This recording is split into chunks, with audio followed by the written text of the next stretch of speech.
Friends, welcome to AK ascent study. आज का topic है Euclid's division algorithm to find HCF, जो कि क्लास 10th का चैप्टर 1 द रियल नंबर से लिया गया है। अब रियल नंबर में ये पहला ही सम है 1.1 का, जो हम आपको बताएंगे। अब ये HCF क्या है? HCF आप जानते हैं हाईएस्ट कॉमन फैक्टर है, जो कि आप पहले भी निकाल चुके हैं क्लासेस में लॉन्ग डिवीजन मेथड से एंड प्राइम फैक्टराइजेशन मेथड से। ये सिर्फ एक एल्गोरिथम है जिसको लिखने का ढंग थोड़ा अलग है, लेकिन ये लॉन्ग डिवीजन मेथड से ही होता है। कैसे होता है हम आपको बताते हैं। इसके लिए हम एक सम ले लेते हैं। जैसे कि पहला हमने सम ले लिया है, पहला ही सम है उसका, आप देख सकते हैं अपनी एक्सरसाइज में क्लास 10th में 135 एंड 225। अब जैसे कि लॉन्ग डिवीजन मेथड से हम HCF निकालते थे, उसी तरह से हमें निकालना है। हम इधर डिवाइड कर लेते हैं 135, ये आपका हो जाएगा लॉन्ग डिवीजन मेथड। लेकिन इसको लिखना कैसे एल्गोरिथम को, ये हम बताएंगे। 135 और इधर हमने लिया 225, टू ज़्यादा हो जाएगा, 13 2 26, और ये हम बंजा लगाते हैं 135 जीरो, और यहाँ पे बचा आपका 12 में से 3 गया 9 90। और अब हम ले लेते हैं 135। ये आप जानते होंगे क्या होता है, मैं एक बार फिर बताता हूँ कि जो डिवाइज़र होता है हमारा, वो हमारा अब डिवाइडेंड बन जाता है, और जो हमारा रिमाइंडर था वो डिवाइज़र हो गया। कोसेंट से हमें कोई मतलब नहीं होता है, हमें सिर्फ अपने डिवाइज़र और डिवाइडेंड से मतलब होता है। अब हम फिर से लगाते हैं यहाँ पे 90 2 जा 180, ज़्यादा हो जाएगा, बंजा ही लगेगा 90। क्या बचा हमारा 5 और 13 में से 9 गया 4। अब हमारा क्या हुआ, ये जो रिमाइंडर था, ये रिमाइंडर हमारा डिवाइज़र हो जाएगा, और हमारा जो डिवाइज़र था वो हमारा डिवाइडेंड बन जाएगा। फिर हम लगाते हैं 45 2 जा 90 आ गया। ये तो हमारा हो गया लॉन्ग डिवीजन मेथड। लेकिन इस एल्गोरिथम को, यूक्लिड डिवीजन एल्गोरिथम को किस तरह से लिखते हैं ये हम आपको बताते हैं।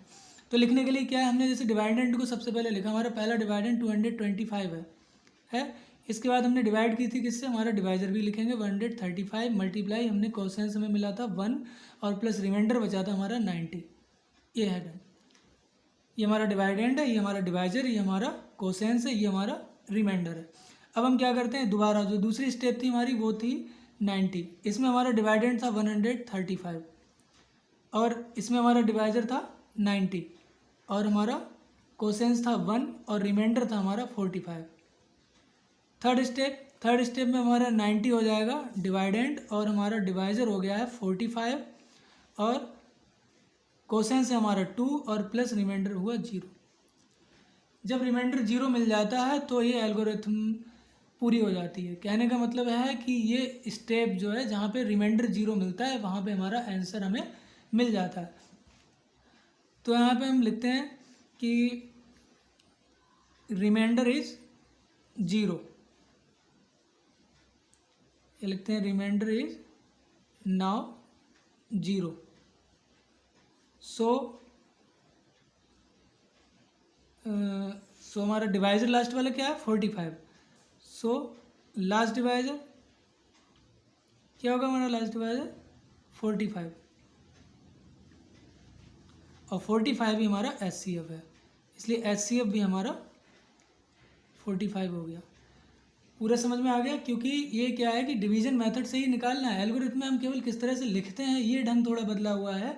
डिवाइडेंड ये हमारा डिवाइजर मल्टीप्लाई कोसेंस प्लस रिमाइंडर, और समाप्त हमारा ये फिनिश कहाँ पे होता है, कहने का मतलब है कि ये पूरा कहाँ पे होता है कि 90 45 मल्टीप्लाई 2 प्लस 0, ये रिमाइंडर बचने के बाद ये फिनिश हो जाता है, क्योंकि हमें अब डिवाइजर नहीं मिल पाएगा। तो हमारा रिमाइंडर अब 0 हुआ, और हमारी लास्ट स्टेप क्या थी, इसमें हमारा डिवाइजर 45 था, इसलिए HCF हमारा 45 हो गया। इसी तरह से एक दूसरा सम ले लेते हैं।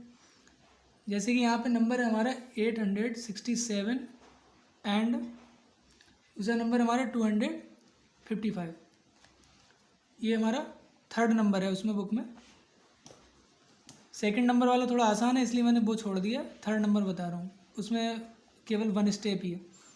फिर से हम करते हैं इसी तरह से 255 से डिवाइड करते हैं 867 की।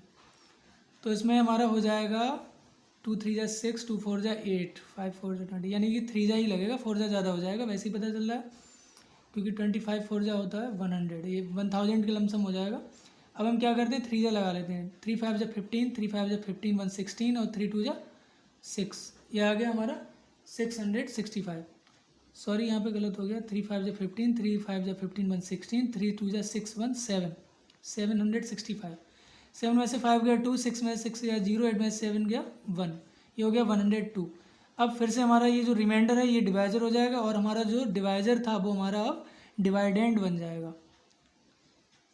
फिर से लगाते हैं, इसमें भी 103 जा तो 300 ओवर हो जाएगा, इसलिए हम यहाँ पे 2 जा ही लगाते हैं। फिर से 2 2 जा 4, 0, 2 1 जा 2, 5 में से 4 गया 1, 5, यहाँ आ गया 51। अब क्या करते हैं, अब हमारा फिर से ये रिमाइंडर डिवाइजर हो गया और हमारा डिवाइजर था वो डिवाइडेंड हो गया 102। फिर से करते हैं, इसमें 2 जा लग जाएगा, सीधा ही दिखाई दे रहा है, 2 1 जा 2, 2 5 जा 10। अब हम इसको एल्गोरिथम में कैसे लिखते हैं वो हम बताते हैं।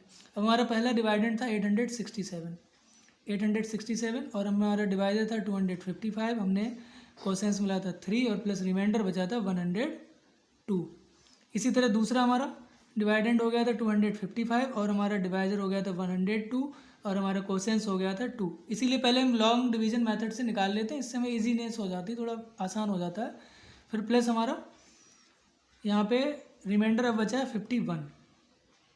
अब हमारा डिवाइडेंड हो गया 102, डिवाइडेंड को हमेशा इधर लिखते हैं और हमारा डिवाइजर हो गया 51 मल्टीप्लाई और कौन सा हमारा आया है 2 कोसेंस प्लस रिमाइंडर 0। फिनिश हो गया। जब मैंने बताया था रिमाइंडर जैसे ही 0 मिलता है हमारा ये पूरा हो जाता है। तो यहाँ पे हम फिर लिखते हैं कि रिमाइंडर इज, किसी तरह से लिख सकते हैं वो मैं सिर्फ नॉर्मली बता दे रहा हूँ। Remainder is now 0, last divisor क्या था हमारा, जब 0 रिमाइंडर आया था लास्ट डिवाइजर हमारा था लास्ट डिवाइजर हमारा था 51। सो HCF हाईएस्ट कॉमन फैक्टर हमारा हो गया 51। इस तरह से यूक्लिड डिवीजन एल्गोरिथम पूरी होती है। इस तरह के और सम्स के लिए वीडियो में डिस्क्रिप्शन के नीचे टेलीग्राम का लिंक दिया हुआ है जिसमें आप लोग हमें शेयर कर सकते हैं। I hope you liked this video. Stay with us for more such videos. Thank you.